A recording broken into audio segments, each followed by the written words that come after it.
We've covered this extensively for 4 years during Donald Trump's first term of the White House. Our investigative reporter Terry Parker has a look at what happens next this time around. Terry? Todd, when President-elect Trump was last in office, his visits to Mar-a-Lago brought both high-profile international moments and some very local changes that residents definitely felt. From historic summits to the small inconveniences, his time here was never without impact. Let's take a look back at what we might see again. When Donald Trump returns to Mar-a-Lago as president, his presence here in Palm Beach County will once again mean global attention and local adjustments. We all remember the international headlines, like the 2017 summit with China's President Xi Jinping. The two world leaders met right here with Air Force One and the Chinese plane parked side by side at PBIA, a moment in Florida history.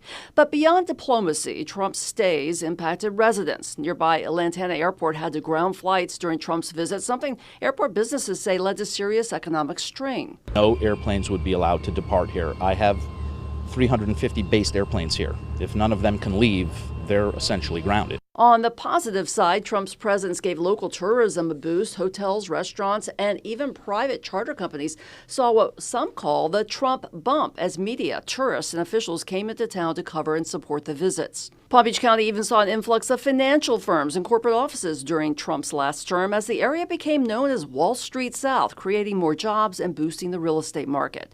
Mar-a-Lago also served as a high-profile meeting place. When Trump hosted Japan's prime minister in 2017, both leaders reacted to a North Korean missile test as they dined next to clubgoers, raising questions about security.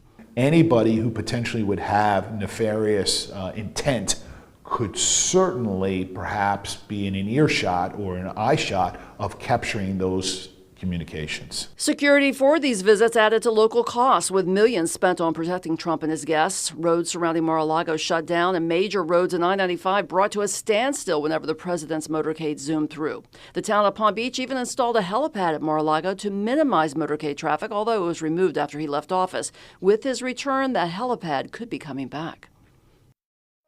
From boosting tourism to grounding flights, President-elect Trump's visits here at Mar-a-Lago mean Palm Beach County residents can expect both benefits and some adjustments once again.